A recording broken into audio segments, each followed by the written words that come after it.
italiana. Vamos a empezar primero haciéndonos la pregunta, ¿qué es el nacionalismo? ¿O qué fue el nacionalismo? A ver, vamos a empezar haciéndonos esa pregunta, ¿no? ¿Qué es el nacionalismo o qué fue el nacionalismo, chicos? ¿Alguna vez has escuchado hablar de una persona dice, yo soy nacionalista? Ujú. O de repente tú en algún momento has mencionado esa palabra. Pero ¿con qué tiene que ver el nacionalismo? Justamente aquí tenemos una imagen que hace alusión justamente a esto, ¿no? A la idea del nacionalismo, mire. ¿Sí? ¿Qué puedes observar de repente aquí en esta imagen? A ver, ¿qué se puede Una observar aquí, rebelión. chicos? Una rebelión. Parece, ¿no? Pero no, porque no tienen armas. Las personas no están armadas, ¿no? Pero son un grupo de personas que están marchando, ¿no? ¿Y qué llevan Representando a sus consigo? países. Claro, llevan sus banderas, ¿no? También llevan ropas o prendas de vestir distintas. Ujú, claro, representan a los estados, a los países, ¿no? Respectivos, ¿no? ¿Qué más? ¿Algo más te llama la atención? ¿A dónde se dirigen ellos? A una estatua. Sí, esa estatua es una variante, hay varias en el mundo, en Francia hay una, pero también en Estados Unidos hay otra estatua. Profe, ¿qué estatua? ¿De qué está hablando? La estatua de la libertad. Ella representa a la diosa libertad. El nacionalismo tiene que ver mucho con la idea de la libertad, chicos. Para que un Estado no sea autónomo, para que un Estado sea autónomo, primero ese Estado tiene que ser libre.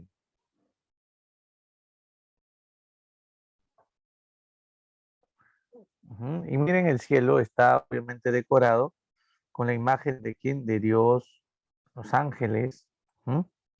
Pues, bueno, hay que volver entonces a la idea de que del nacionalismo.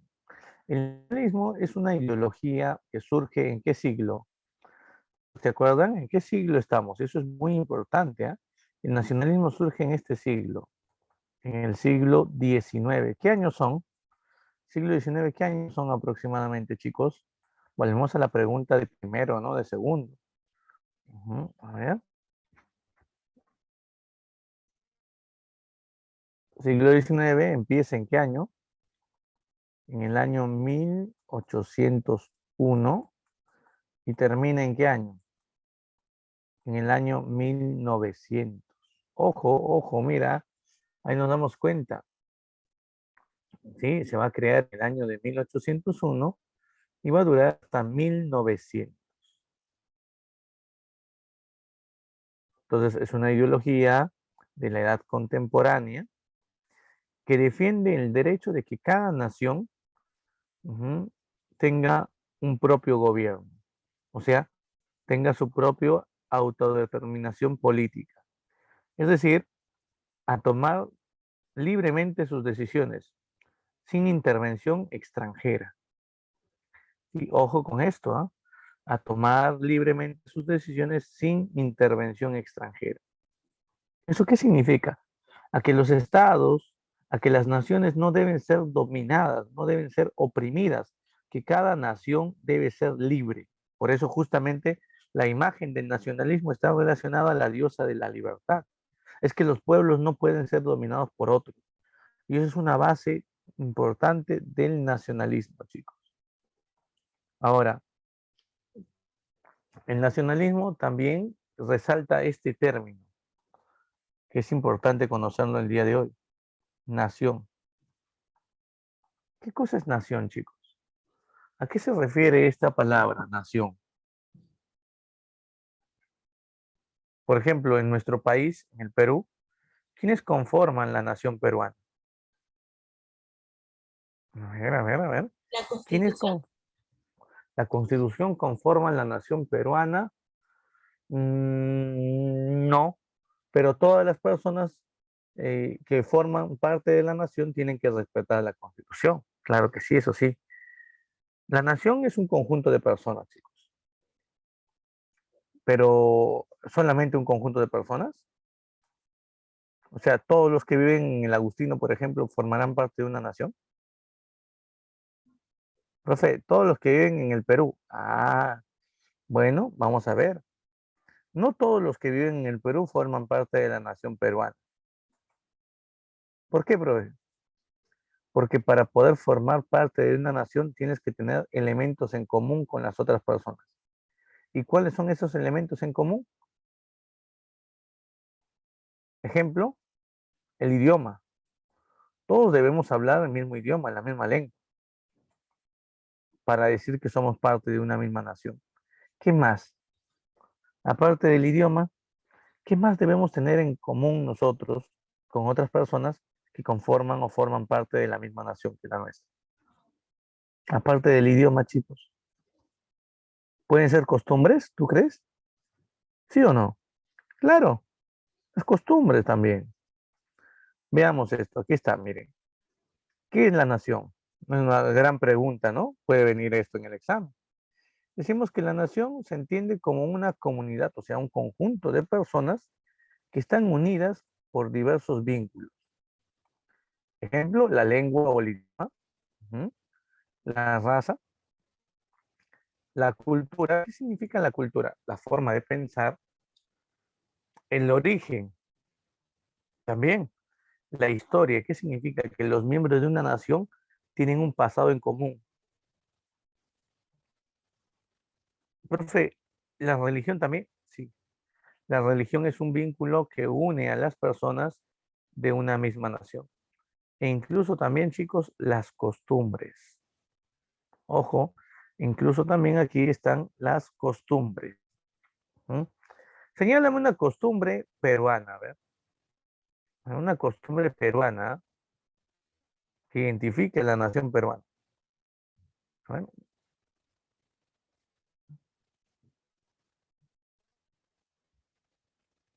vamos, chicos, vamos. Yo sé que ustedes pueden pensar en eso. A ver, por ahí, Zapaico nos dice celebrar el. A ver, celebrar qué cosa.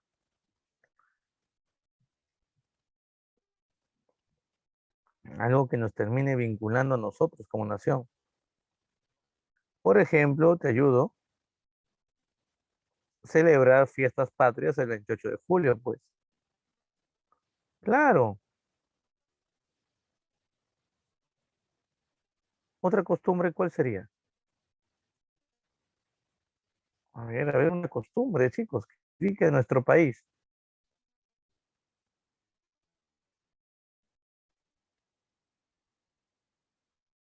Por ejemplo, el cocinar en la tierra. Sí, ¿cómo se llama eso?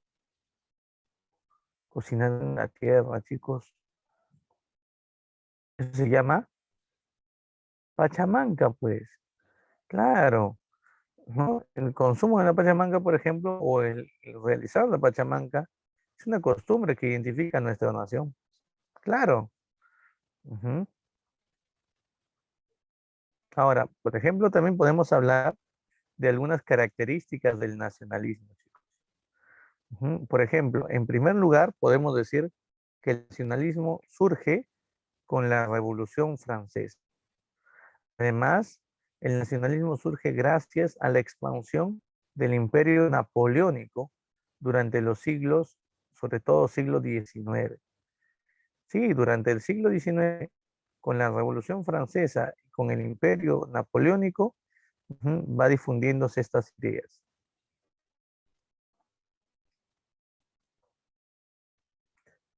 Recuerden que Francia fue invadida por varios estados. Hubieron varios países que invadieron Francia, no sé si ustedes se acuerdan. Por ejemplo, Austria, Prusia, Rusia, que conformaban las coaliciones, van a invadir, chicos, Francia. Y en ellas, estos países va a ir despertando poco a poco la idea del nacionalismo.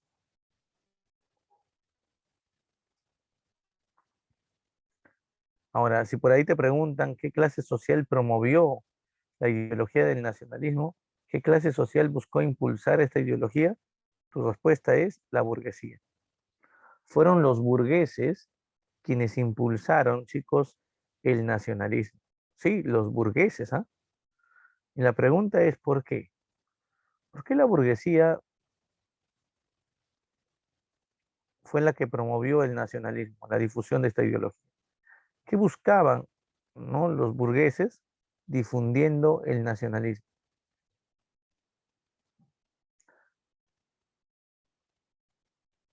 Que sus países se expandan y que puedan obtener mayores territorios e incluso mayores recursos y mercados.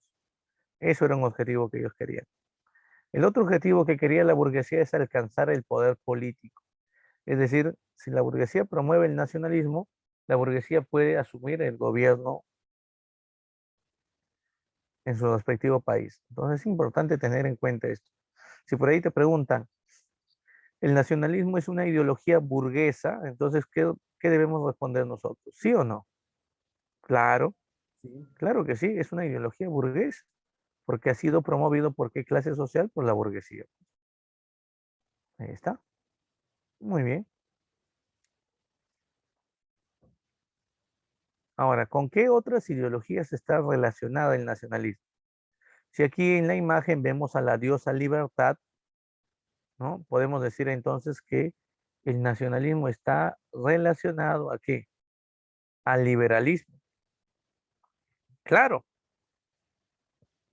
a la llamada, a la llamada, chicos, ideología liberal. Claro, a la llamada ideología liberal. Pero también está relacionada mucho con este movimiento literario, que tú lo conoces, ¿ah? Propio del siglo XIX también,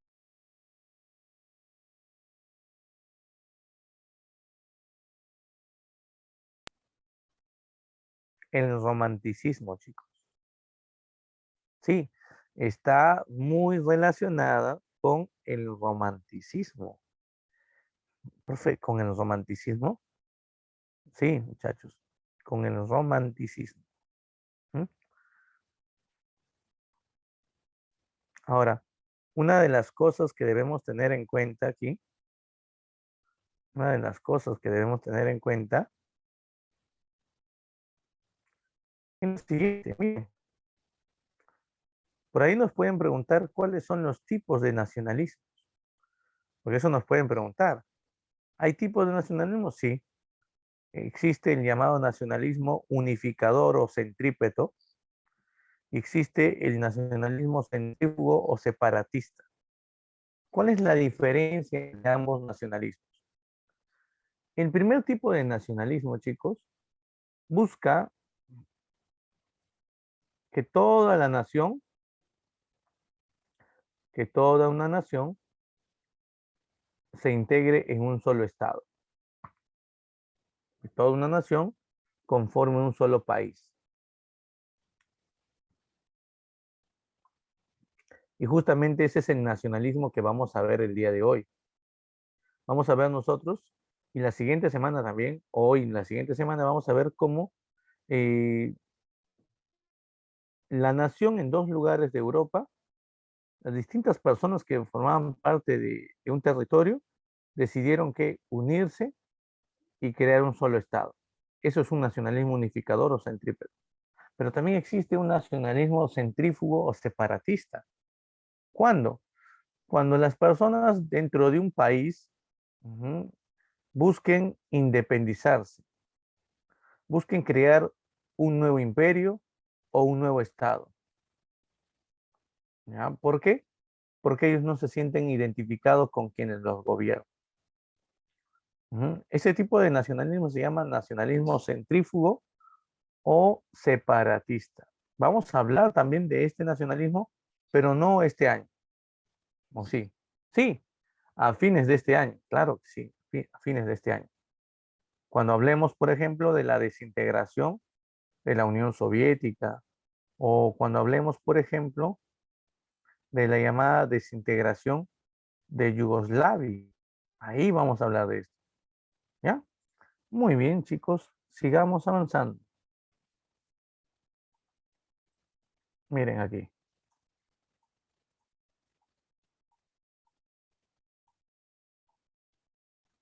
Ahora vamos a hablar de la unificación italiana. La unificación italiana.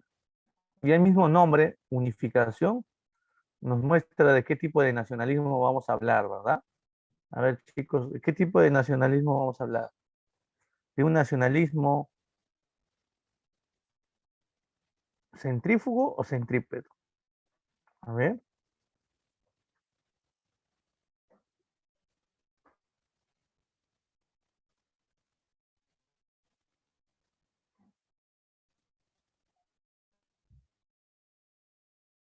a ver. ¿Centrífugo o centrípeto? ¿Qué tipo de nacionalismo será? Si dice el título unificación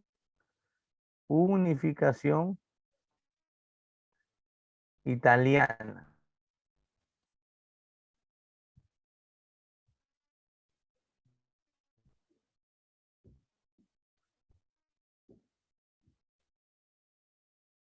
Claro, sería un nacionalismo centrípeto, ¿no? O también llamado nacionalismo unificador. Muy bien. Pero ¿qué cosa viene a ser la unificación italiana? Es el proceso, el movimiento de carácter nacionalista, ujú, a través del cual diversas naciones que conformaban lo que hoy conocemos como la península itálica se unificaron. Ujú. Profe, diversas naciones que conformaban la península itálica se unieron. Sí. Veamos esto, chicos, aquí en la imagen, por favor.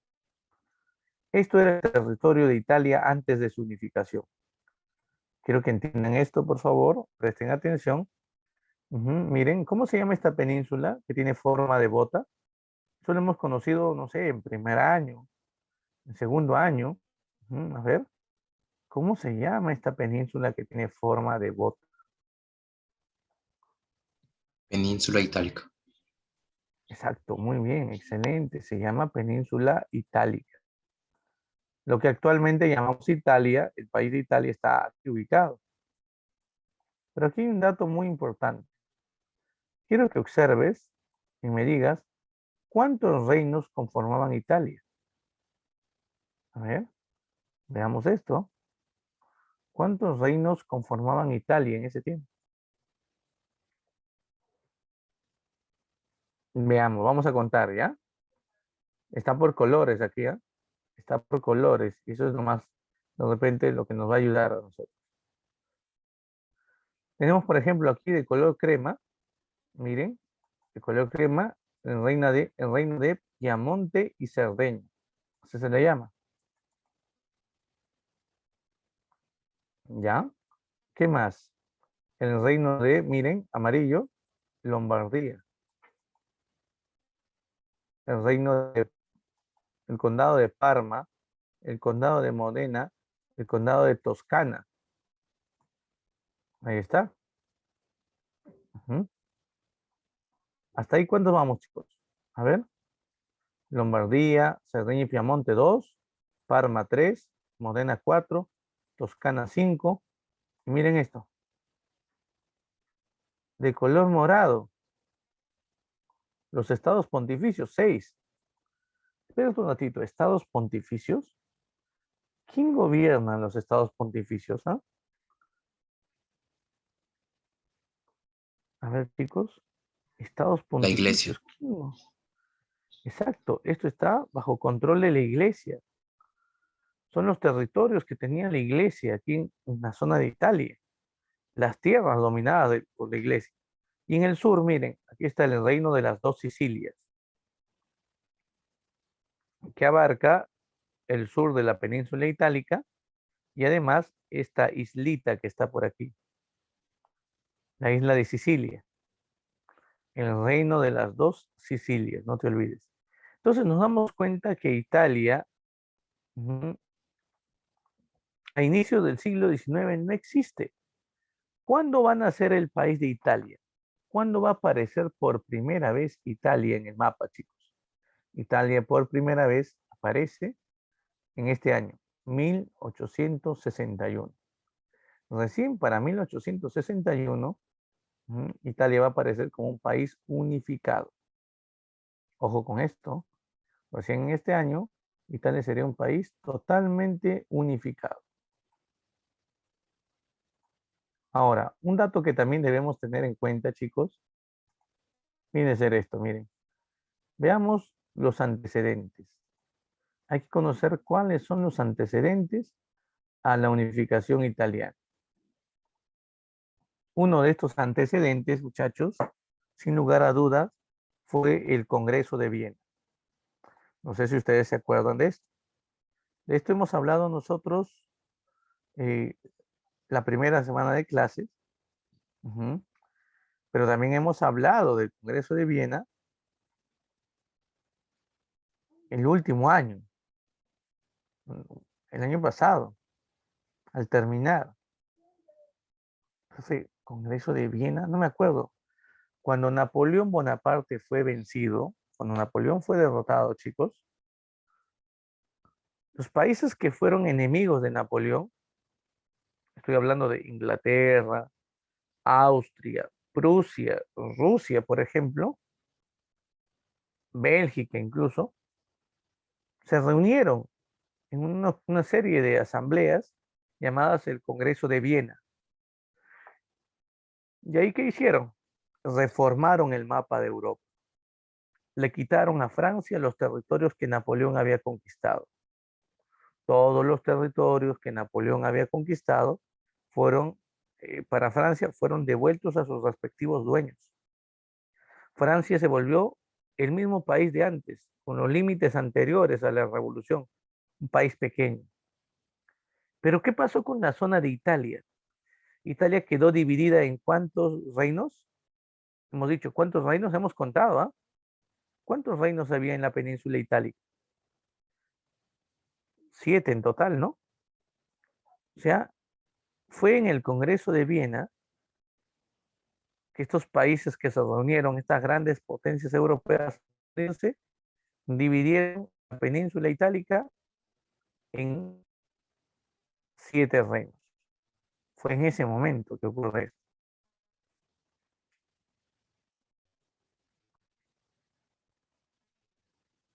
Y justamente aquí están los reinos, ¿no? Hemos mencionado el reino de Piamonte y Cerdeña, lo hemos visto en el mapa, ¿no? Podemos nuevamente señalar estos reinos. Vamos a subrayarlo por aquí, ¿ya?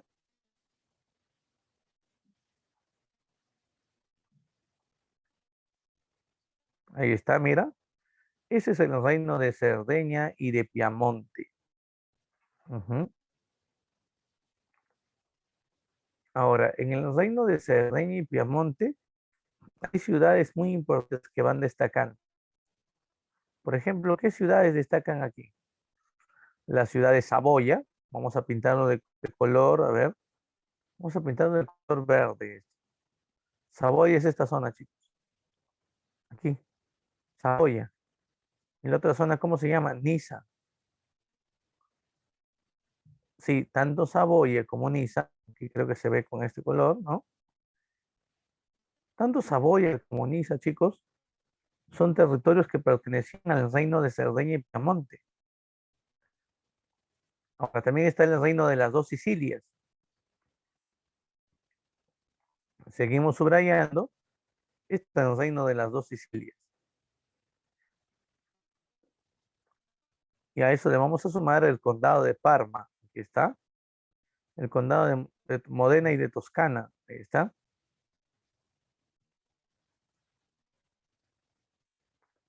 Recuerda, Cerdeña y Piamonte es un solo reino, ¿eh? Igual, el reino de las dos Sicilias también son un solo reino. ¿Cuántos reinos entonces hemos mencionado hasta ahí? 5, ¿no?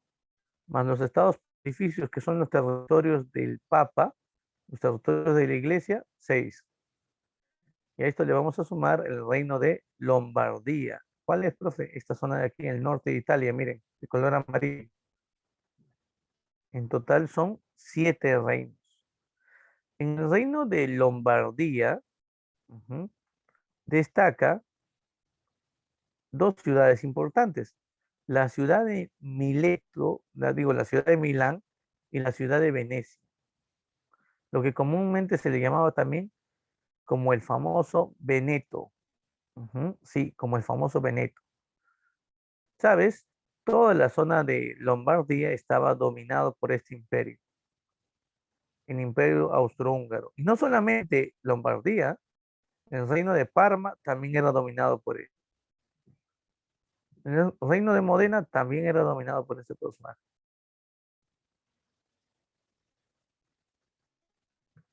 Igual, el reino de Toscana, los estados pontificios, las dos Sicilias, incluso el reino de Cerdeña y Piamonte.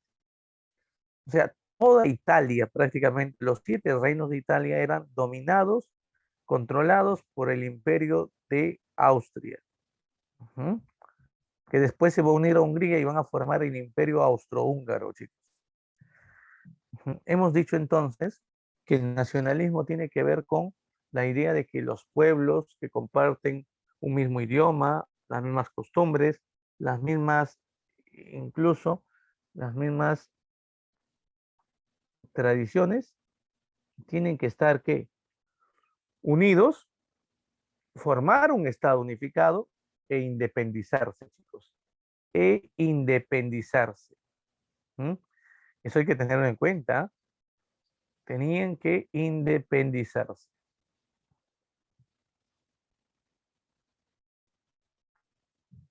Muy bien, sigamos avanzando. Por aquí, a ver. Sigamos avanzando, muchachos.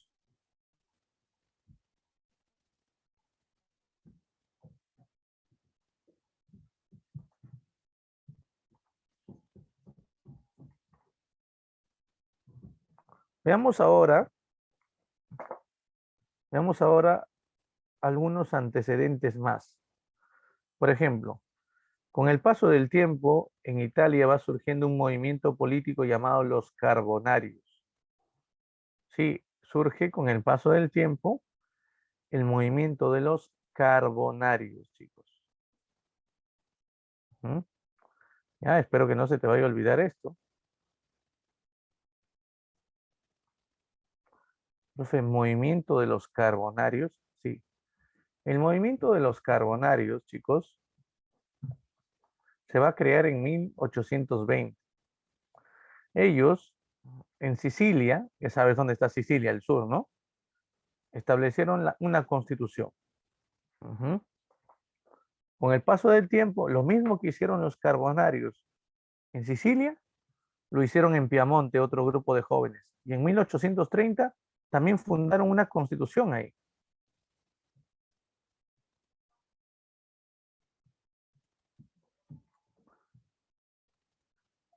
Profe, ¿y los reyes de ambos lugares no hicieron nada en contra de la creación de esta constitución? No. Los monarcas aceptaron esta constitución. Lamentablemente, chicos, ninguno de los movimientos, ninguno de los movimientos que se establecieron lograron consolidar la alianza o la llamada Santa Alianza. ¿Por qué, profe?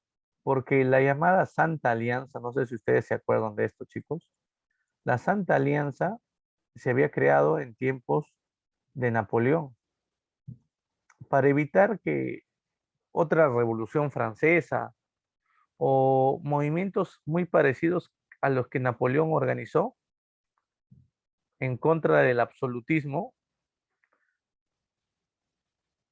aparezcan en Europa, se creó la Santa Alianza. ¿Cuál era el objetivo de la Santa Alianza? Acabar, acabar con aquel movimiento que atente contra la monarquía absolutista. Yo te hago una pregunta, chicos. Si los carbonarios en Italia, en Sicilia, Italia, crearon una constitución y también en Piamonte se creó otra constitución, ¿Eso era atentar contra el gobierno absoluto de los reyes de Piamonte y de Sicilia? ¿Sí o no? Sí, pues. ¿Por qué? Porque se supone que en los reinos de Sicilia y Piamonte, quién es el que ejerce las leyes? El propio rey. Lo que él diga se tiene que cumplir. En esos lugares no habían constituciones, chicos. Entonces no entiendo. ¿Y qué tiene que ver la constitución? Lo que pasa es que la constitución es un documento donde se establecen leyes. Muchas veces las leyes defienden los derechos de los ciudadanos. Entonces, si se crea una constitución en un país, en un reino, el rey tiene que cumplir lo que diga la constitución. Eso no le conviene a quién. Eso no le conviene ni al rey de Sicilia, ni tampoco al rey de Piamonte. Pero los reyes no hicieron nada en contra de la creación de estas constituciones. Pero tiempo después, la Santa Alianza intervino. Recuerden, la Santa Alianza, y esto va a ser la última vez que lo menciono, la Santa Alianza es en verdad una alianza militar, es una alianza militar que está conformada por tres países: Rusia, Prusia y Austria. Tropas de Austria, tropas de Prusia y tropas de Rusia invadieron Sicilia e invadieron Piamonte. ¿Cuál era el objetivo? Eliminar las constituciones que se habían creado ahí y devolverle el poder absoluto ¿a quién? A los reyes, al rey de Sicilia y al rey de Piamonte. Por lo tanto, chicos, ¿fue exitoso la idea de crear una constitución donde se defiendan los derechos de la población? ¿Fue exitoso? No. Esto terminó siendo un acto totalmente fracaso. Con el paso del tiempo, también se creó un periódico muy conocido, El Risurgimiento, un diario, un periódico en Italia, fundado por Camilo Benso, que se inspiraba en las ideas nacionalistas de un personaje llamado Giuseppe Mazzini. Quiero que veas este diario. Aquí, miren. Esta es una edición del diario El Risurgimiento, italiano, obviamente, ¿no? Este diario. Dentro de este diario, chicos, Giuseppe Mazzini, ideólogo del nacionalismo, va a difundir ideas, va a comenzar a escribir sus ideas, tratando de que el pueblo, o sea, los que leyesen este diario, supieran entender lo que él quería. ¿Saben lo que él quería? Él quería iniciar una revolución. Quería, junto a otras personas, querían tomar el gobierno, acabar con la monarquía absolutista, acabar incluso con Austria, porque yo te dije, el imperio de Austria o el imperio austrohúngaro era quien terminaba dominando a los 7 reinos de Italia. Entonces, Giuseppe Mazzini lo que hace aquí es tratar de organizar fuerzas militares en contra de este tipo de gobierno. Así es. Y aquí lo tenemos, él es Giuseppe Mazzini. Ahora, ¿qué pasó en 1840 y 1850? Entre el año 1848 y 1850, Giuseppe Mazzini se convirtió en líder de un movimiento armado. Él fundó la llamada Joven Italia. Profe, ¿y quiénes conformaban la Joven Italia? Como su nombre muy bien lo dice, lo conformaban muchachos, adolescentes, italianos, quienes tenían una idea en común. Profe, ¿qué idea? Que los 7 reinos de Italia se unan. Que los 7 reinos de Italia, chicos, se unan en un solo país. Ojo, que los 7 reinos de Italia se unan en un solo país.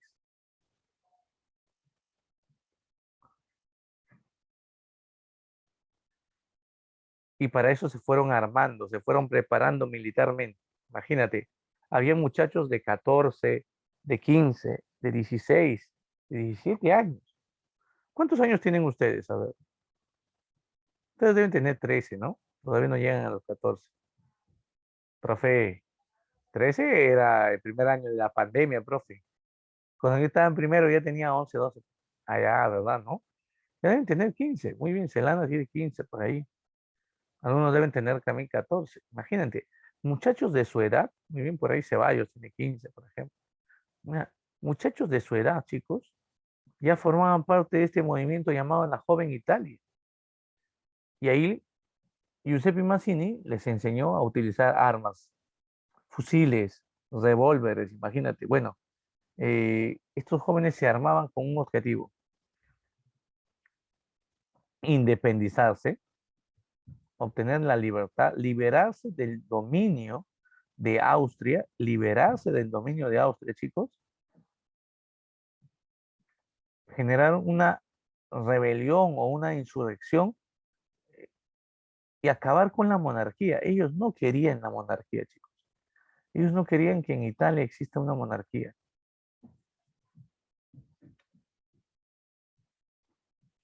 Ellos querían que se forme una república.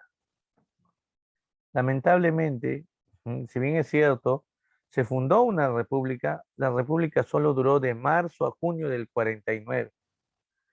Imagínate, ¿no? De marzo a junio, son unos meses.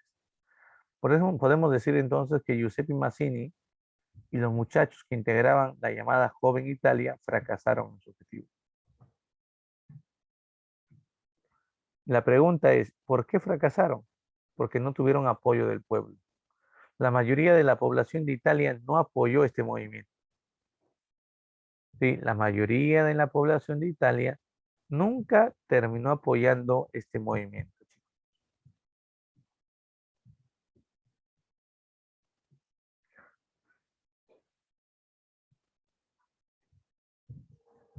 ¿Y sabes?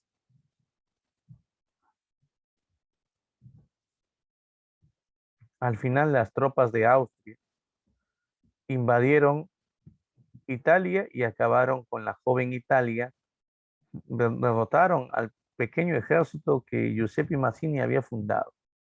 Pero chicos, esto era el antecedente nada más a lo que vendría después, al proceso de unificación italiana. Veamos qué es lo que pasa. Por eso debemos conocer quiénes son los líderes, quiénes son los promotores de la unificación italiana. Hay que conocerlos bastante bien. Por ejemplo, tenemos al rey Víctor Manuel II de Piamonte y Cerdeña. Aquí está, miren, él es Víctor Manuel II, rey de Cerdeña y Piamonte. Él es considerado como el gran organizador de la unificación italiana. Sí, él siendo gobernante de Cerdeña y Piamonte, se convirtió en el líder de varias ideas liberales y nacionalistas. Él estaba a favor de que los 7 reinos de Italia se unan en un solo país, chicos. Pero que él sabía muy bien que para que estos 7 reinos de Italia se unifiquen, tenían ellos que liberarse del dominio de Austria-Hungría. ¿Sí? Tenía que liberarse del dominio de Austria-Hungría, no te olvides. Espero que no se te vaya a olvidar esto.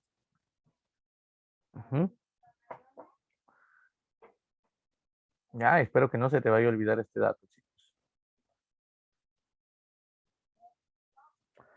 Y cuando Italia se unifique, ¿en qué año, profe? En este año, voy a poner el año de la unificación, ¿ya?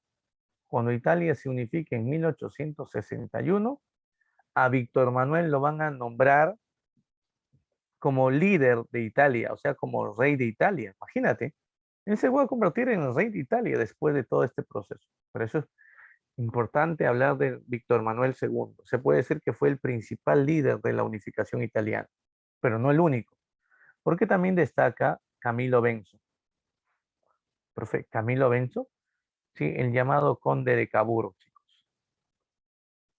Camilo Benso, también conocido como el conde de Cavour.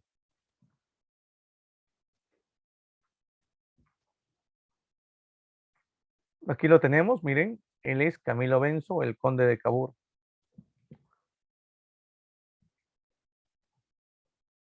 Fue ministro del reino de Cerdeña y Piamonte. para muchos el verdadero gestor de la unificación italiana. ¿Por qué, profe? Porque ¿sabes cuál era su trabajo, chicos? Víctor Manuel II lo envió a él a otros países. Primero lo envió dentro de Italia, a conseguir otros aliados en cada uno de los 7 reinos, porque solamente Cerdeña y Piamonte no podía luchar. Tenía que conseguir el apoyo de otros líderes en distintos reinos, en los otros 6 reinos de Italia.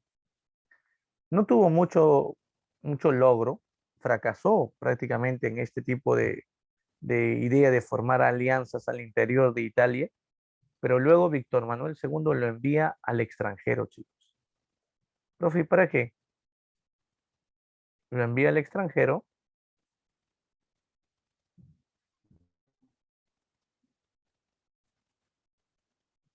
para que busque aliados fuera. Algún país de Europa estaría interesado en apoyar esto.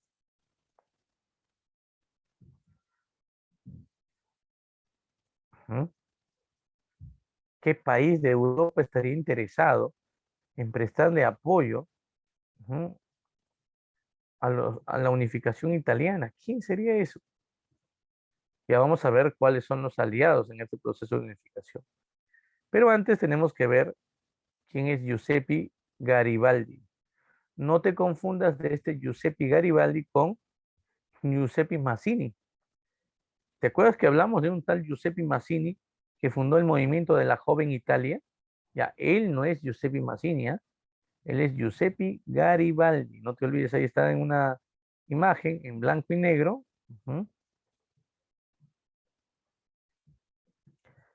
Giuseppe Garibaldi, chicos, fundó los 1000 cabezas rojas o simplemente los cabezas rojas, que eran un grupo armado, un grupo paramilitar, chicos, un grupo armado.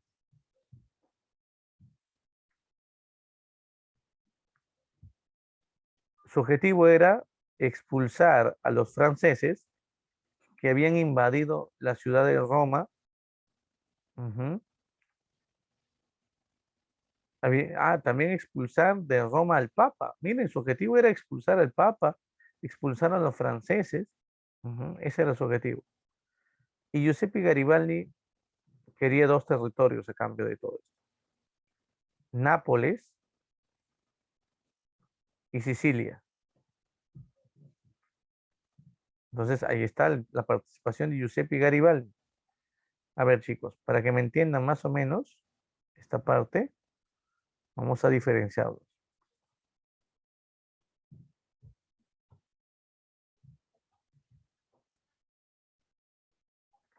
Vamos a imaginar que esto sea Italia.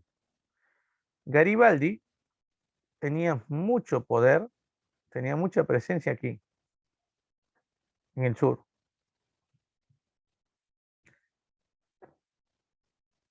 Por eso quería los territorios de Saboya y Nápoles. Los territorios de justamente en Nápoles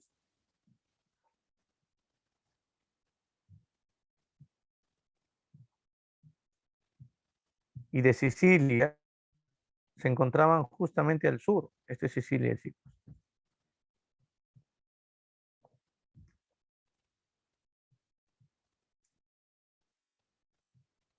Eso va a permitir, muchachos,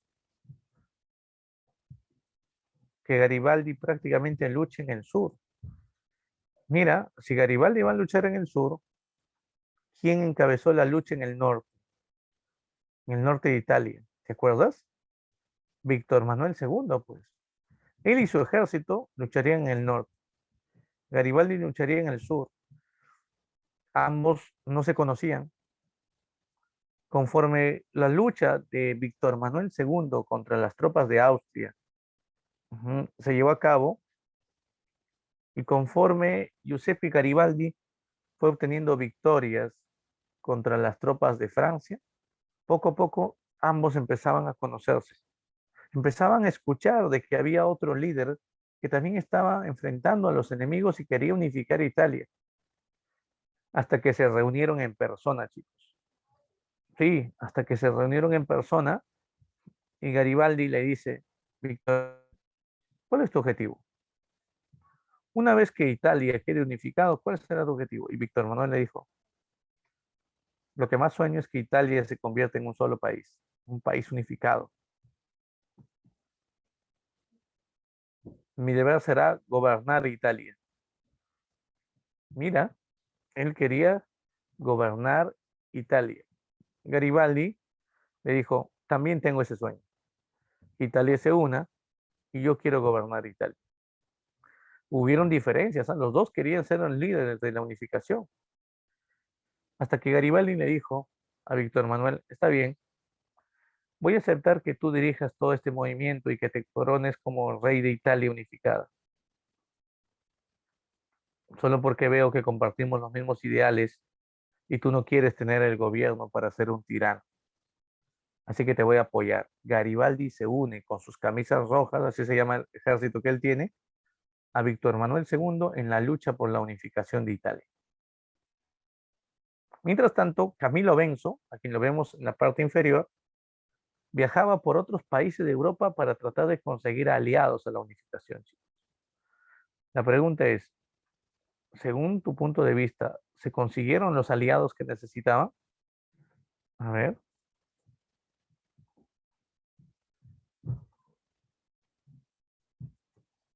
¿Habrán conseguido estos aliados, chicos?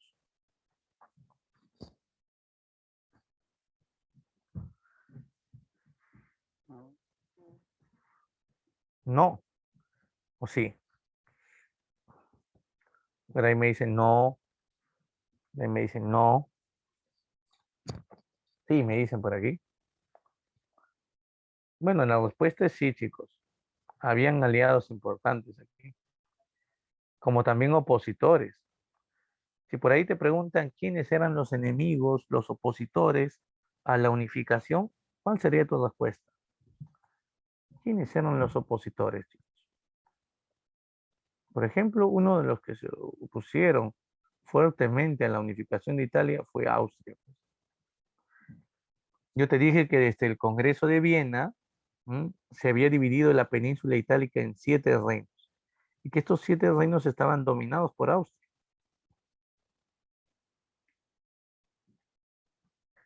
¿Tú crees que Austria, que era el país que controlaba los 7 reinos de Italia, tú crees que Austria quiso que estos reinos de Italia se independicen, se unan en un solo país? ¿Tú crees? No, pues. ¿Por qué? Porque si él aceptaba que estos reinos se independicen de su dominio y se unifiquen, creando así un país, el país de Italia, al final quienes se veían afectados eran ellos. Quienes se veían afectados eran ellos, chicos. Entonces Austria va a defender sobre todo los dominios que él tiene. Milán y Veneto. Milán y Veneto conforman lo que nosotros conocemos como... Entonces, acuérdate por ahí, si te preguntan a ti quién fue el principal opositor a la unificación, ¿cuál sería tu respuesta? A ver, ¿quién sería el principal el promotor de la unificación? Te pueden preguntar esto, ¿ah?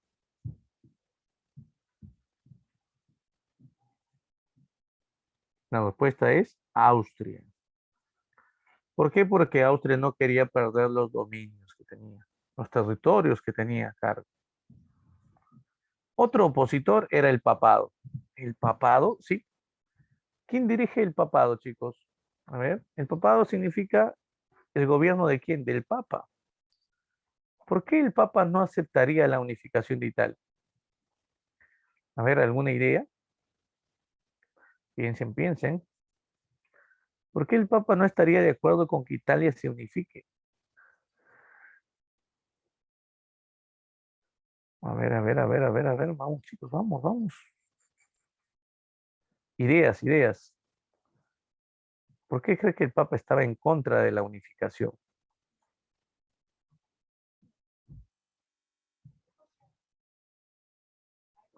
A ver, Celada dice, profe, por la autoridad que tenía. Por ahí Ceballos dice, profe, porque Ceballos dice porque pierde sus impuestos. Ya, ese es un motivo. Muy bien, sí, ese es un motivo muy importante.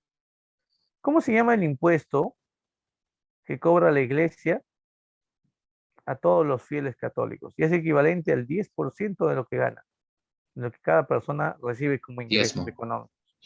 Muy bien, esto se llama diezmo. El Papa no iba a aceptar la unificación, pues chicos. Muy bien, Guamaní. ¿Sabes por qué? Porque si aceptaba la unificación, perdería el cobro de diezmos en su territorio. Pero no solamente eso, chicos. También podría perder, ¿qué cosa? ¿Sus dominios o no? Claro, si él aceptaba la unificación, imagínate, si los 7 reinos de Italia se unificasen, él tendría que aceptar que ahora en Italia hay una sola autoridad. Por lo tanto, él dejaría de ser la autoridad en su territorio. Perdería poder político y también perdería territorio. Entonces hay que tener en cuenta esto. El Papa también fue un enemigo de la unificación, por lo tanto. Ojo, el Papa también es considerado como un enemigo de la unificación italiana. Veamos. Ahora, chicos, nos toca hablar de los aliados.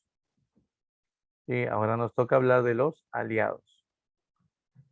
Por ahí nos pueden preguntar, por ejemplo, ¿cuáles son los aliados que tiene Italia para su unificación? Ujú. Y la respuesta es Francia, la Francia de Napoleón III. A ver, vamos a hacer una pregunta, chicos. ¿Francia es un aliado en la unificación? ¿Ya?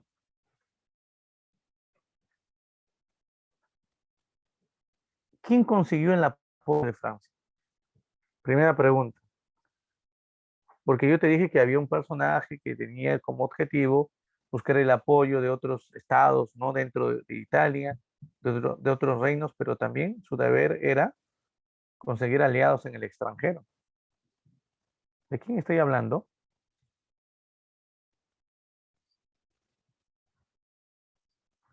A ver, a ver, a ver. ¿De quién estoy hablando, chicos?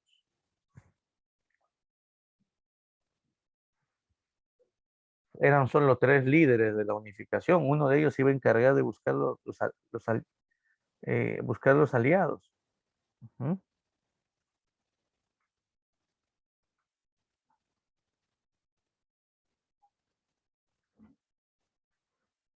Vamos, vamos. Víctor Manuel, no. Víctor Manuel iba a dirigir las tropas militares, los ejércitos en el norte, te dije. Él iba a combatir, ¿no? A las tropas de Austria en el norte.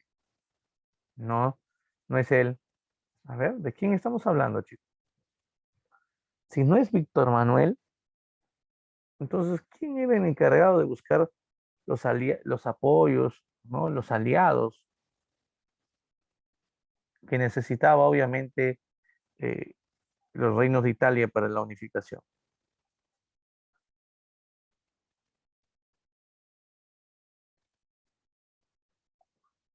Camilo Benzo, chicos, esto lo hemos visto aquí, miren, ahí está.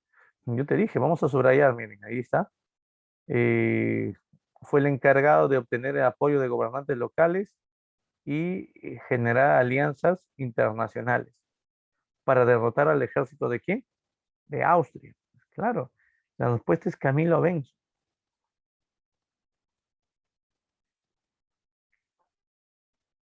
Ahora, la pregunta es,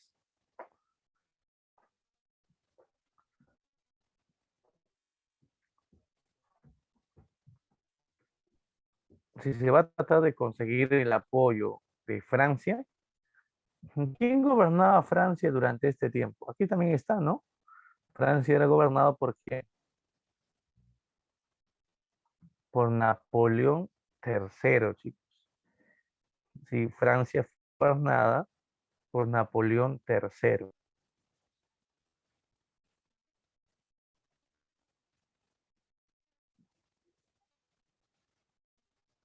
Ahora, ¿quién era Napoleón III? Es el mismo Napoleón Bonaparte, ¿no? Es el mismo Napoleón Bonaparte que se vio el año pasado. A ver, ¿es el mismo? ¿O es No, otro?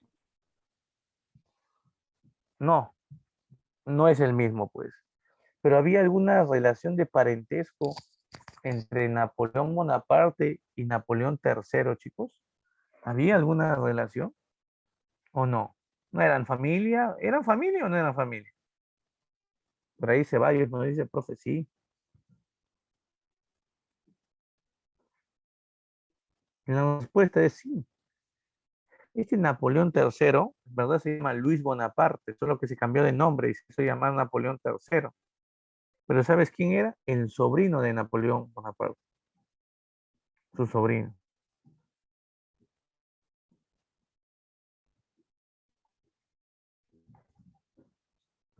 Napoleón III acepta. Cuando Camilo Benso va y le dice, necesitamos su apoyo, emperador Napoleón, necesitamos que envíe sus tropas para enfrentar a Austria y para que, para que nosotros podamos ser independientes y crear nuestro propio país, Italia. ¿Sabe lo que dijo Napoleón III? Ya está bien, voy a enviar mis tropas. Enfrentar a Austria será algo que yo deseo desde mucho tiempo. Y ahí Napoleón envía tropas contra el ejército de Austria y estas tropas se enfrentan en dos batallas. Batalla de Magenta, miren la imagen, esta es la batalla de Magenta,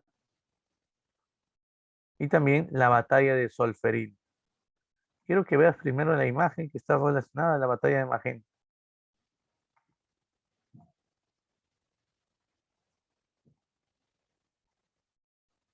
Ahí está, miren. ¿Me puedes decir qué observas en la imagen? Todo lo que puedan observar, pero no en un solo chat, chicos. Ponle coma, así, ¿no? Explicas, coma, ¿ya? A ver. ¿Qué observas en la imagen? La imagen dice bastante, ¿ah? Ya, por ahí Guamaní. Guamaní nos dice, profe, Francia ganó. Por ahí Ceballos nos dice, profe, muertes. Ya, muy bien, muertes. Celada nos dice una guerra, ya, una guerra, muy bien.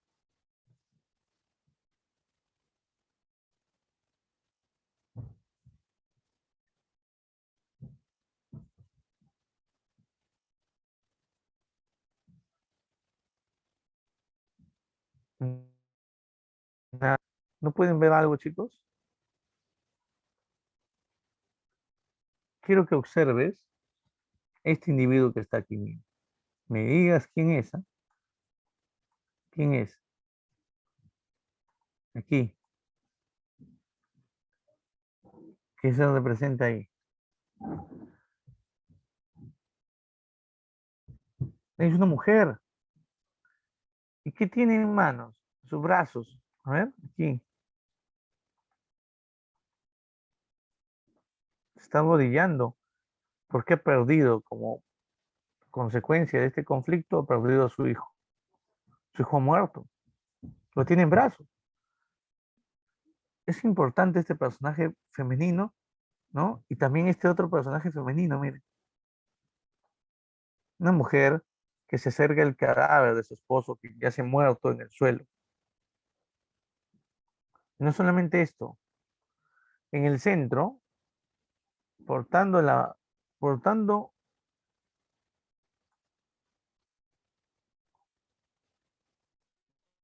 portando una especie de lápida, tenemos a ella. Es otra mujer. Pero ¿quién será ella? ¿Quién será ella? Ella es la diosa libertad, chicos. La libertad que está haciendo de guía para el pueblo, para el ejército de Francia. Francia ha luchado en esta batalla contra los austriacos. ¿Ha ganado o ha perdido? Francia vence. Francia, las tropas de Francia, de la Francia de Napoleón III, vencen a los austriacos en Magenta. Luego se produce la batalla del Solferino. Batalla del Solferino, sí. Esta batalla es importante aquí. Miren, ahí está. Esa es la batalla de Solferino. Magenta y este viene a ser Solferino, enfrentamiento armado entre ambos países. Y también quiero que veas la batalla de Solferino de otro ángulo. Ya, ahora sí dime. La batalla de Solferino fue una de las batallas que generó una mayor cantidad de masacres.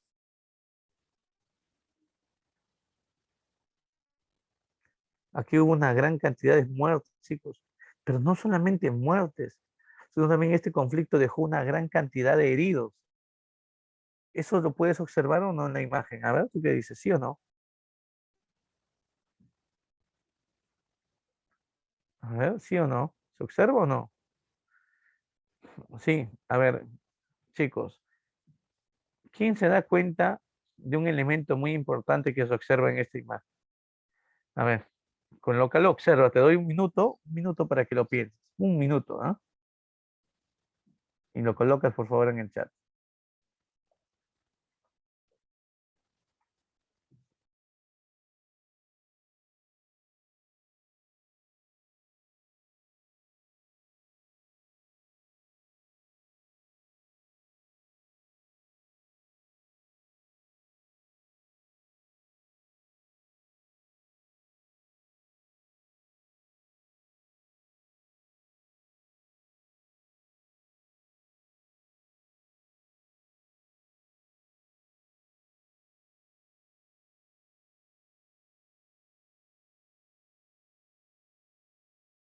Nadie se ha dado cuenta, creo.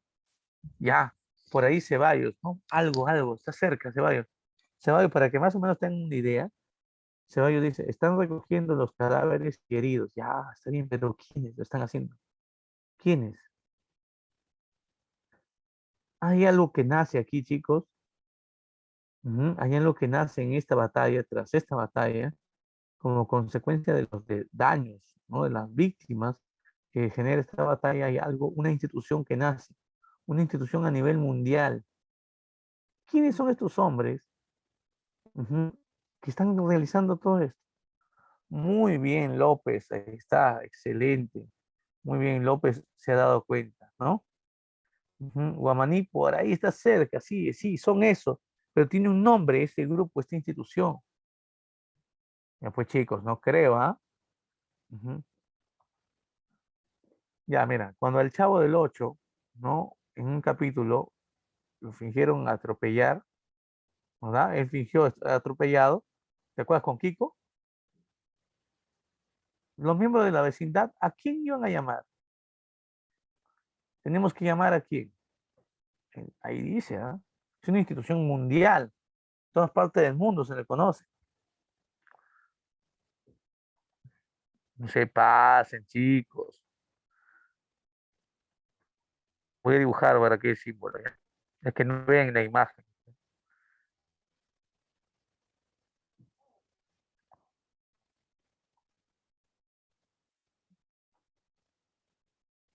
A la Cruz Roja. Obvio. La institución se llama la Cruz Roja, chicos. Si por ahí nos preguntan, muy bien celada, excelente, también te diste cuenta. Claro, esa institución, ¿para qué sirve? ¿De qué se encarga la Cruz Roja, chicos? De lo que estamos viendo en la imagen. Lo que pasó en Solferino, enterrar a los muertos, pero su deber principal es tratar de auxiliar a los heridos, aquellas personas que han sufrido, ¿no? Algún accidente, algún daño físico, ¿no? E incluso psicológico o fisiológico, chicos. Entonces hay que tener en cuenta esto, por favor, ¿ya? Espero que no se te vaya a olvidar, muchachos. Espero que no se te vaya a olvidar esto. ¿Sí? ¿Estamos bien hasta ahí? A ver, a ver, a ver.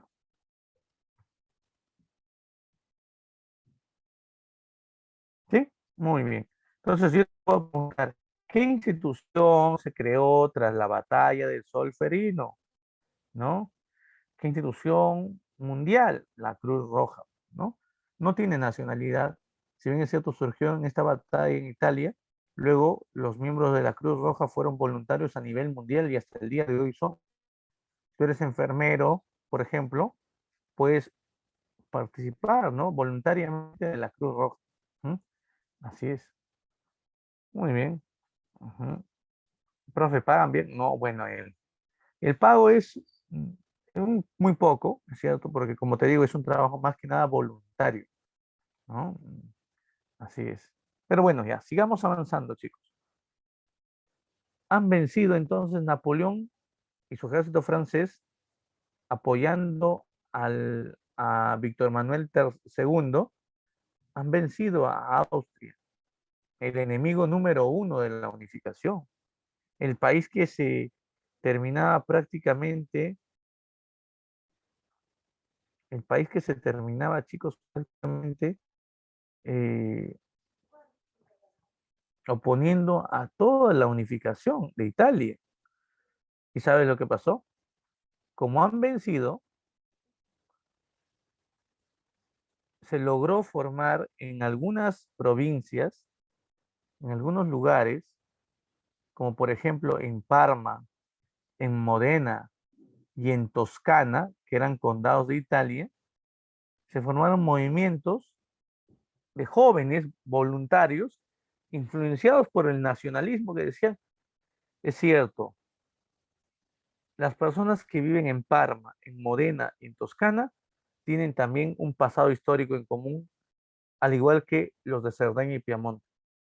Tenemos costumbres, tenemos el latín como habla, como idioma, ¿no? Y el italiano. Nosotros debemos permanecer en un solo país, debemos ser independientes del dominio de Austria y debemos formar nuestro propio país, que sea Italia.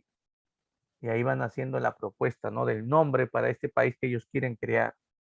O sea, profe, Víctor Manuel ahora ya va a recibir apoyo de personas en Parma, en Modena y en Toscana, sí. No todos, obviamente, los habitantes de Parma, Modena y Toscana estaban de acuerdo con esto, pero sí hubieron varios personajes que fueron convocados a esto. Así es, muchachos.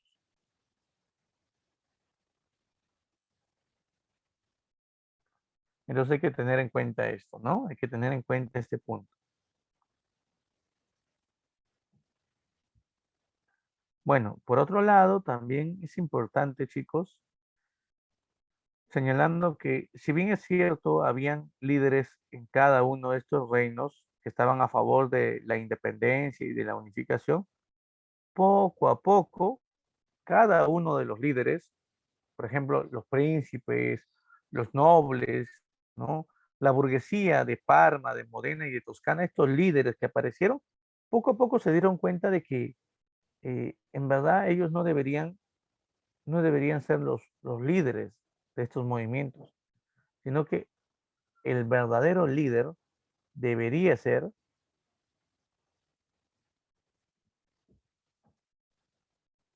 Víctor Manuel II. Cada reino fue aceptando poco a poco que Víctor Manuel II debería ser el rey. ¿Y qué pasó después? Miren, hay otro aliado también al proceso de unificación. Este aliado es Prusia. Prusia, sí, que más tarde, Prusia más tarde, chicos, más tarde sería denominado como Alemania. Ojo, Prusia sería más tarde conocido como Alemania. Entonces es importante. Prusia también se une a Víctor Manuel II apoyando la unificación de Italia. También se termina enfrentando a Austria. No te vayas a olvidar de esto.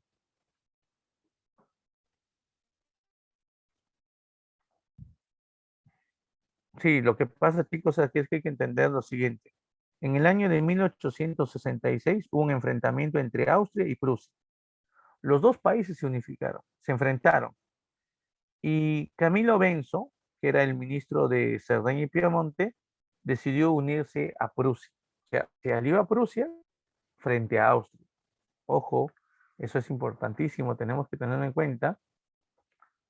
Hubo un conflicto entre, repito, en el año 1866, en el año de 1866, chicos, hubo un conflicto entre Austria y Prusia.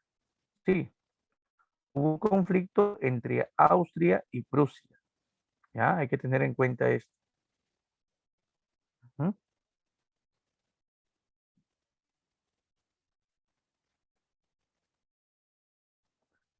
Y en ese conflicto, Camilo Benso, que era el ministro de Cerdeña y Piamonte, en ese conflicto, Camilo Benso, que era el ministro de Cerdeña y Piamonte, decidió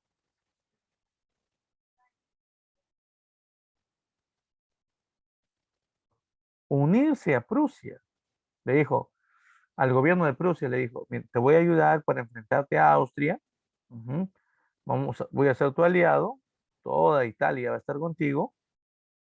Ujú. Y si tú logras, mira lo que le dice, si tú, Prusia, logras vencer a Austria, el rey Víctor Manuel II está dispuesto a cederte la región de Venecia para ti". Obviamente que al gobierno de Prusia le convenía en ese tiempo. ¿Sabes quién dirigía el gobierno en Prusia? Te voy a dar su nombre, ¿ya? Les vamos a hablar la siguiente semana. En Prusia estaba el rey Guillermo II, pero era su primer ministro la figura más importante de todo esto. Su nombre es Otto von Bismarck. Sí, Otto von Bismarck, chicos. Sí, espero que no se te vaya a olvidar esto, ¿ah? Otto von Bismarck era el líder de Prusia.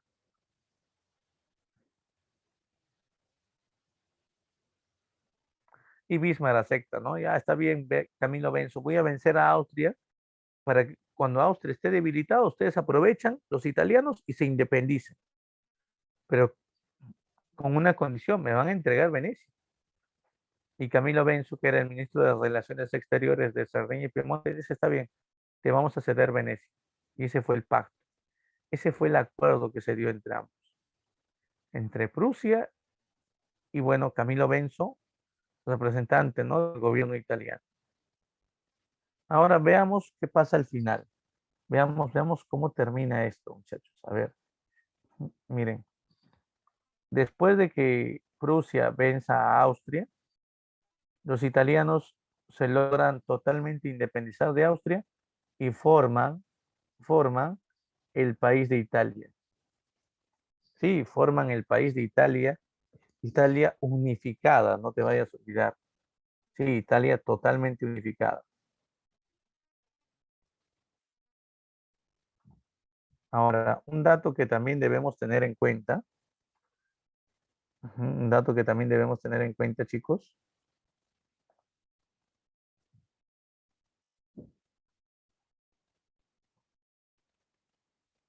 es que el gobernante de Italia unificada sería Víctor Manuel II.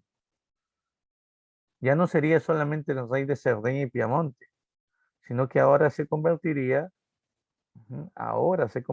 chicos,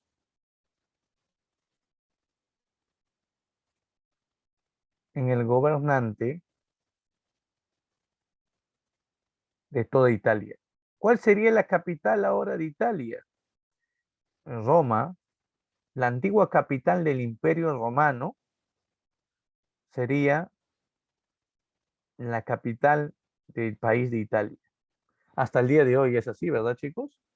Hasta el día de hoy, ¿cuál es la capital de Italia? Roma, no ha cambiado.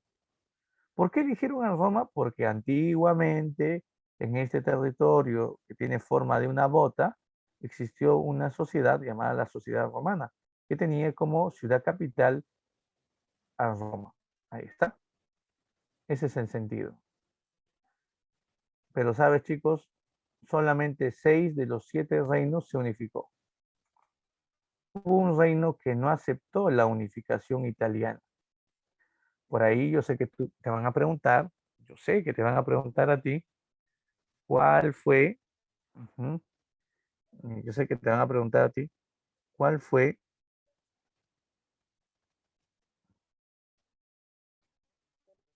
el país enemigo de la unificación? ver, a ver, a ver.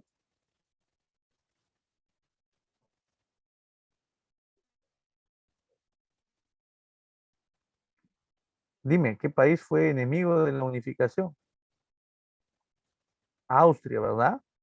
Pero también te mencioné que había una oposición de un reino de Italia que no aceptaba, que no quería aceptar la unificación, porque tenía miedo a perder sus territorios, a perder su dominio, a perder también el cobro de impuestos ahí, pero sobre todo sus territorios. ¿De quién estoy hablando? A a ver si has estado atento, pues. ¿De quién estamos hablando, chicos? Muy bien, Guamaní, excelente. Ujú, muy bien, Villanueva, claro. El papado.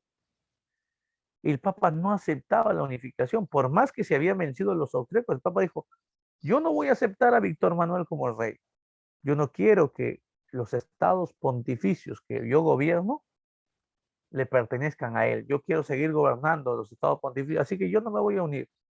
Eso fue un gran problema, porque no, el Papa no aceptó la unificación, entonces no hubo una unificación total de Italia, ¿me entiendes? No hubo una unificación total de Italia. Y sabes, chicos, se produce esto, la cuestión romana. ¿Qué cosa es esto de la cuestión romana, chicos? ¿A qué se llama la cuestión romana? La cuestión romana, no te olvides, es la negativa del Papa a aceptar la unificación de Italia. Ojo, es la negativa del Papa a aceptar la unificación de Italia. Ujú. Profe, ¿y hasta el día de hoy? No, pues hasta el día de hoy ya no. Porque recuerden, en la actualidad ya no existen los estados pontificios. Actualmente ya no existen los estados pontificios. Ujú. Profe, pero el Papa todavía tiene poder sobre la iglesia. Sí, claro que sí. Veamos qué es lo que ha pasado. Los territorios que la iglesia tenía, que eran inmensos territorios, los estados pontificios, el Papa tuvo que entregarlo a Italia. Y eso pasó muchos años después. Eso lo vamos a ver nosotros en otro tema, pero te voy adelantando. En el año 1929 se firmó el Tratado de Letrán. Un líder italiano obligó al Papa Pío XI a reconocer legalmente la unificación firmando el Tratado de Letrán. Profe, ¿quién puede ser ese líder? Porque ni Camilo Benso, ni Víctor Manuel II habían logrado esto, ni Garibaldi. Su nombre era Benito Mussolini. Amenazó al Papa con acabar con su vida si no reconocía oficialmente la unificación por medio del Tratado de Letrán. Y el Papa le suplicó, chicos, le lloró prácticamente, le dijo, yo voy a aceptar el gobierno de Italia, pero no quiero perder mis tierras, no quiero perder mis dominios. Y Mussolini le dijo, está bien, vas a quedarte con algún territorio. No va a ser obviamente todo lo que tienes ahora, pero de lo que te voy a quitar, te voy a entregar una pequeña zona para que tú puedas tener poder ahí. Y ese lugar, ¿sabes cómo se llamó, chicos? La ciudad del Vaticano. Actualmente el Vaticano, la ciudad del Vaticano, que se encuentra dentro de Italia, es considerado un estado independiente de Italia. Es considerado un estado independiente de Italia, no te olvides. Y así es como terminó la cuestión romana. Pero eso fue recién en 1929, mucho tiempo después. ¿Por qué? Porque ¿en qué año se crea el país de Italia? ¿En qué año se logra la unificación? En 1861, mira. Y recién en 1929, muchos años después, recién los estados pontificios aceptan esto. Ya está. Muy bien, chicos. Hasta aquí, ¿cómo vamos? ¿Está entendiendo, chicos? ¿Se ha entendido esta parte? A ver, a ver. Comenta, comenta. Sí, por ahí, Ceballos. ¿Sí? ¿No tienen alguna pregunta? ¿Tienen alguna pregunta hasta aquí, chicos? Ujú. ¿Sí, Guamaní? ¿Se ha entendido? Ya. Muy bien. Vamos a pasar ahora a la segunda parte de la clase. ¿Cuál es la segunda parte? La segunda parte, muchachos, este es el resumen que tienen que copiar, ¿no? Ya la tutora le va a hacer llegar, chicos, yo se la envié, ¿ya? O sea, esto nada más, ¿no? Obviamente las imágenes no, ¿no? Las imágenes están ahí eh, para adornar, ¿no? Ahí está. Muy bien. Sí, ya tienen el resumen, dice. Ya, ok, ok. Muy bien. Hay algo importante que también quiero realizar con ustedes, chicos. Miren, trabajo de libro, ¿ya?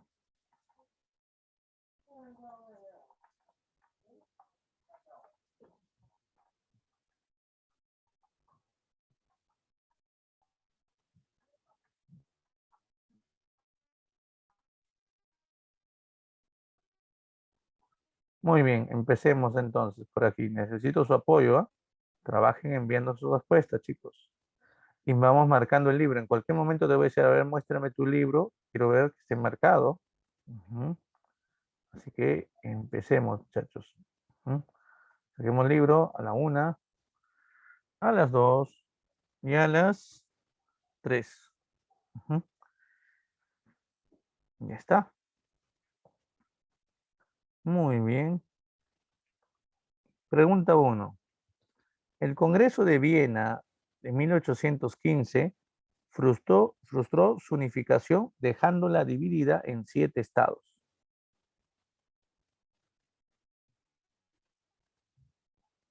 A ver.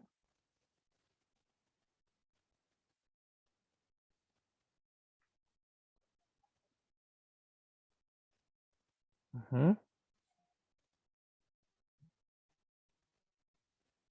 ¿A qué estado lo dividieron en 7 partes en el Congreso de Viena? No le permitieron estar unificado y lo dividieron en 7 partes. Cuando Napoleón lo vencieron, chicos. Obviamente aquí es Italia, ¿no? A Italia. No, no, a Francia no. A Napoleón, que era gobernante de Francia, lo vencieron. Pero luego, ¿qué es lo que hicieron con Italia? A Italia lo dividieron, pues, en 7 zonas. Entonces, esta viene a ser la respuesta. Un ratito, chicos. A ver, vamos a poner por aquí, ¿ya? Una X, ¿ya? X. Para que más o menos te vayas guiando.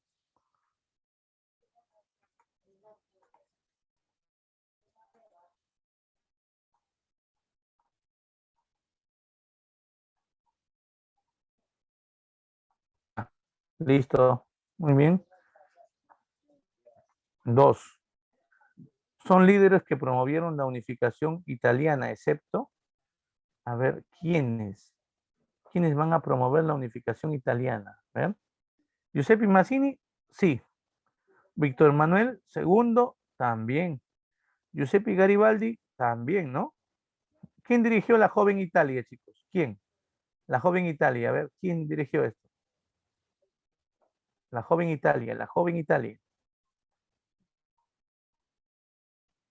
Claro, la respuesta de la E, Silvio, ¿no?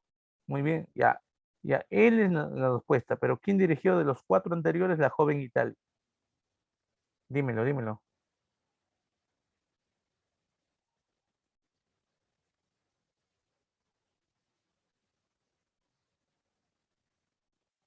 Muy bien.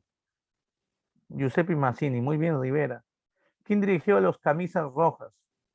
Los 1000 camisas rojas. Y luchó en el sur, frente a los enemigos, frente a los franceses que habían invadido el sur de Italia. Garibaldi, ¿no? ¿Quién gobernó Piamonte y Cerdeña y se convirtió en el principal líder de la unificación y en el gobernante de Italia tras su unificación? Víctor Manuel II, ¿verdad?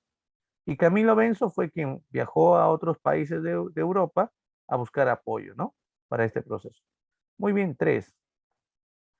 Personaje que se encargó de buscar alianzas internacionales para poder llevar a cabo la unificación italiana. Ya, pues este facilito, dime, ¿de quién estoy hablando? Giuseppe Garibaldi. No, Garibaldi se enfrentó en el sur con los franceses, pero él no fue a buscar apoyo. ¿Quién, pues? ¿Quién era el ministro de Cerdeña y Piamonte? ¿Quién? Camilo Benso. Ya, marcamos ahí entonces Camilo Benso. Ya, ahí está. Listo. 4. La región donde surge el movimiento de unificación italiana fue facilito, chicos. ¿Dónde surge este movimiento? Se supone en el reino que promovió todo esto. ¿Quién es el que promovió todo este proceso? Dime.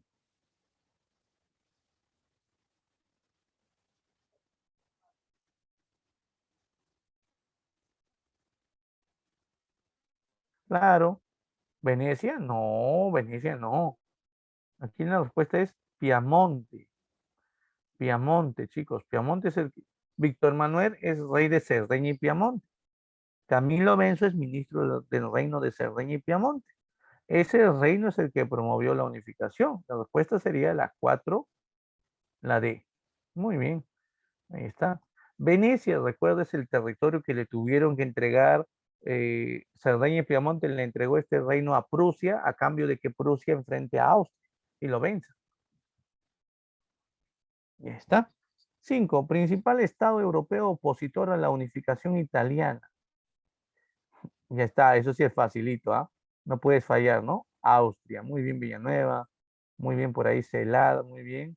Ujú, ya está. Sigamos, pregunta 6. Dice, Estado que apoyó a Italia en su proceso de unificación al defender a Austria.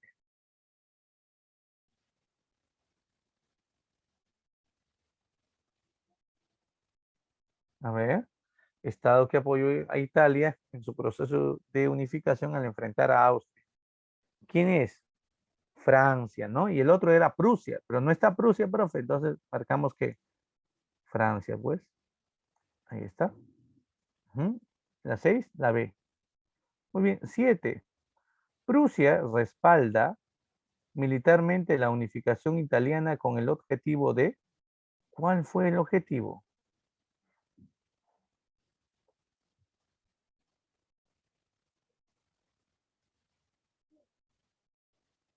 A ver, a ver. Prusia, ¿te acuerdas por qué Prusia enfrentó a Austria? ¿Qué le dijo Camilo Benso a Otto von Bismarck? Oye, si nos ayudas, nosotros te vamos a entregar ¿qué territorio? Venecia, ¿no? Pero también, chicos, también Prusia tenía que vencer a Austria. ¿Para qué?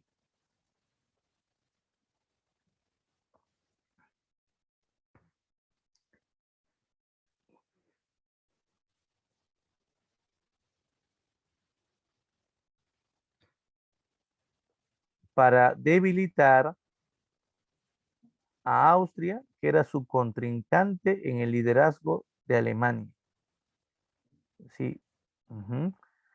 Austria era una rival comercial, una rival económica muy fuerte de Prusia. Tenía que vencerlo para poder encargarse Prusia de gobernar o dirigir eh, la zona de Alemania. 8. Giuseppe Garibaldi destaca durante la unificación italiana por, ¿qué hizo?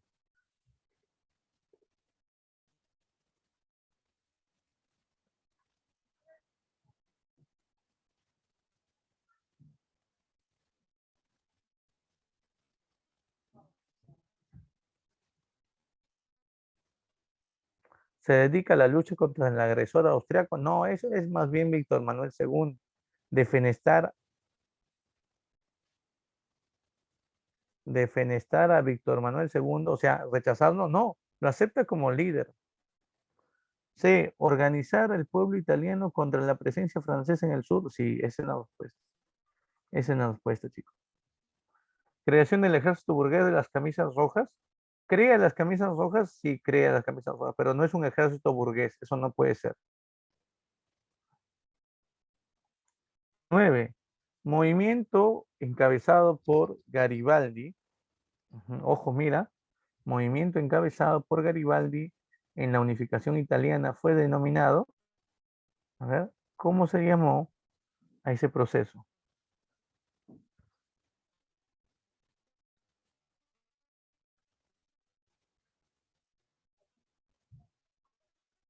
A ver, movimiento encabezado por Garibaldi en la unificación italiana fue denominado Garibaldi, profe, pero ¿quién Garibaldi? Puede ser como que ¿quién Garibaldi? Hay solo un Garibaldi, chicos. Giuseppe Garibaldi. El otro es Giuseppe Mazzini. ¿Ya? Los carbonarios, no. Los camisas pardas, no, todavía no hemos hablado de ellos. Los 1000 camisas rojas, ahí está, ¿no? La respuesta justamente es la C. Muy bien, Guamaní, muy bien, Huertas, excelente. ¿Cómo está Huertas? Excelente, ya está. Ahora la pregunta número 10, chicos. La cuestión romana hace referencia a, ya, pues si esto no me responde, ya sería el colmo, ¿no? La cuestión romana es una consecuencia de la unificación. A ver, ¿cuál sería la respuesta aquí? A dice la oposición del papado al gobierno liberal italiano. B dice la entrega de Italia a la ciudad del Vaticano. La entrega de Italia de la ciudad del Vaticano al pontificado. C, los intereses de las grandes potencias europeas por oponerse a la unificación italiana. D dice el apoyo del papado al gobierno fascista de Mussolini.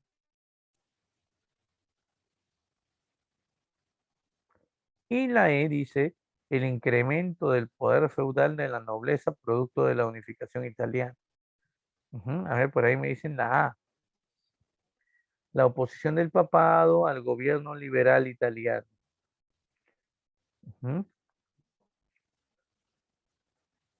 Claro, muy bien, Copa Condoni, muy bien, Luján también. Excelente. Claro, la respuesta aquí, chicos, la respuesta sería la alternativa A, pues, ¿no? Muy bien, muy bien. Muy bien, Guamaní. Excelente.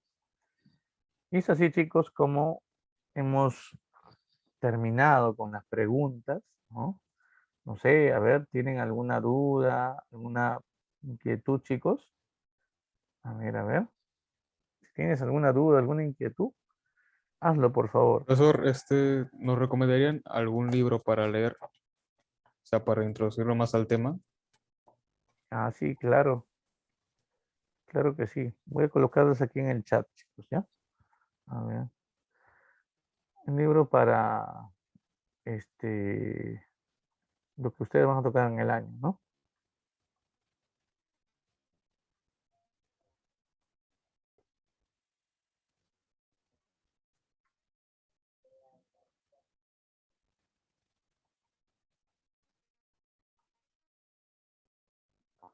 Ahí hay un texto. Ujú.